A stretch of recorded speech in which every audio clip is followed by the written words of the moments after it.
ನಮಸ್ಕಾರ ಸ್ನೇಹಿತರೆ, ಇವತ್ತು ನಾನು ಮಧ್ಯಪ್ರದೇಶದಲ್ಲಿ ಅರೆಸ್ಟ್ ಆಗಿರುವಂತಹ ವೈದ್ಯರ ಒಂದು ಸಂಗತಿಯ ಬಗ್ಗೆ, ಒಂದು ವಿಷಯ ಬಗ್ಗೆ ಮಾತಾಡ್ತಾ ಇದ್ದೇನೆ. ದಿನಾಂಕ 4-10-2025 ಮಧ್ಯಪ್ರದೇಶ ರಾಜ್ಯ ಚಿಕ್ಕ ಮಕ್ಕಳ ವೈದ್ಯರನ್ನು ಪೊಲೀಸರು ಅರೆಸ್ಟ್ ಮಾಡ್ತಾರೆ.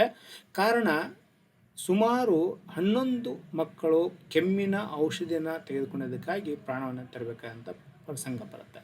ವೈದ್ಯರಷ್ಟೇ ಅಲ್ಲ, ನಾವು ಡೈರೆಕ್ಟಾಗಿ ಕೆಮಿಸ್ಟ್ ಕಡೆಯಿಂದ ಅಂದರೆ ಔಷಧಿ ಮಳಿಗೆಗಳಿಗೆ ಹೋಗಿ ಸಹಿತ ನಾವು ಯಾವುದಾದ್ರು ಕೆಮ್ಮಿನ ಔಷಧಿಯನ್ನು ನಾವು ಪರ್ಚೇಸ್ ಮಾಡಬಹುದು.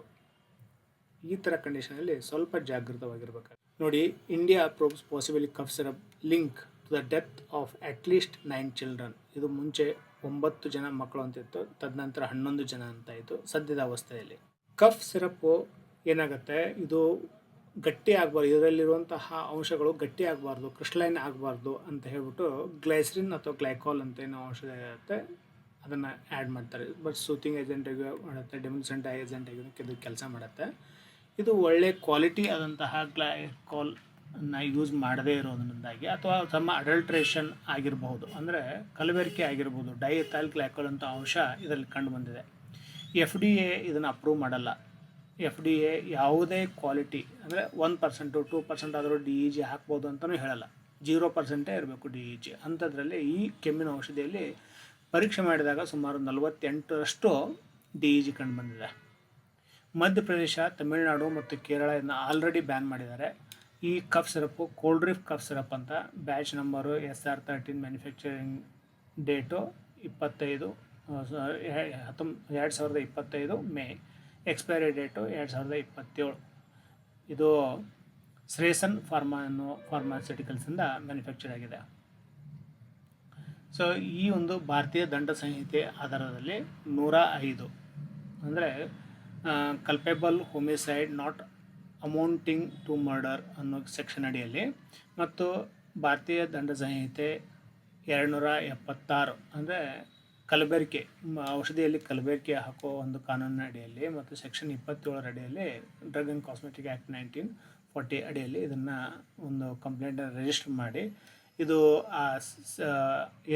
ಇದು ಕೋಲ್ಡ್ ಡ್ರಿಫ್ ಅನ್ನೋ ಸಿರಪ್ಪನ್ನು ಮ್ಯಾನುಫ್ಯಾಕ್ಚರ್ ಅಂದರೆ ತಯಾರಿಸಿದಂತಹ ಶ್ರೇಯಸ್ ಫಾರ್ಮಾ ವಿರುದ್ಧ ಒಂದು ಕಂಪ್ಲೇಂಟ್ ದರ್ಜಾಗಿದೆ, ಮತ್ತು ಡಾಕ್ಟರ್ ಪ್ರವೀಣ್ ಸೋನಿ ಅನ್ನೋರನ್ನು ಅರೆಸ್ಟ್ ಮಾಡಲಾಗಿದೆ.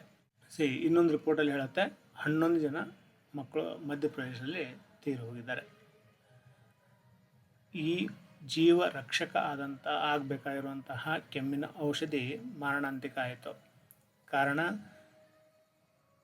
ಇದೊಂದು ಇನ್ವೆಸ್ಟಿಗೇಷನ್ ಆದಮೇಲೆ ಗೊತ್ತಾಗೋದು. ಬಟ್ ನಾವು ಊಹೆ ಮಾಡ್ಬೋದು, ಸಮ ಅಡಲ್ಟ್ರೇಷನ್, ಇದು GED ಗ್ಲೈಸರಾಲ್ಗಿಂತ ಕಡಿಮೆ ವೆಚ್ಚದಲ್ಲಿ ಸಿಗುವಂಥದ್ದಾಗಿರ್ಬೋದು, ಅಥವಾ ಬೈ ಮಿಸ್ಲೀಡಿಂಗ್ ಏನಾದ್ರು ಆಗಿಬಿಟ್ಟು ಇದು ಕೆಮಿಕಲ್ ಇಂಡಸ್ಟ್ರಿಯಲ್ಲಿ ಯೂಸ್ ಮಾಡೋ ಅಂತಹ ಒಂದು DEG ಇದು ಏನಾದ್ರು ಬೈ ಮಿಸ್ಟೇಕ್ ಏನಾದ್ರು ಅದರಲ್ಲಿ ಬೆರ್ತಿರ್ಬೋದು, ಅಥವಾ ಬೆರ್ತ ನಂತರ ಅದನ್ನು ಸರಿಯಾಗಿ ಚೆಕ್ ಮಾಡದೇ ಇರ್ಬೋದು. ಸೊ ಕಾರಣ ನಮ್ಗೆ ಗೊತ್ತಿಲ್ಲ. ಇದೊಂದು ತನಿಖೆ ಆದಮೇಲೆ ಇದು ಹೊರಗೆ ಬರಬೇಕಾದಂತಹ ಕಂಡೀಷನ್ನು. ಸೊ ಈಗ ಸದ್ಯದ ಅವಸ್ಥೆಯಲ್ಲಿ ಈ ಒಂದು ಯಾರು ತಪ್ಪು ಅಂತ ಗೊತ್ತಿಲ್ಲ, ಬಟ್ ತಪ್ಪಿನಿಂದಾಗಿ 11 ಜನ ಮಕ್ಕಳು ಜೀವ ಕಳ್ಕೊಂಡಿದ್ದಾರೆ.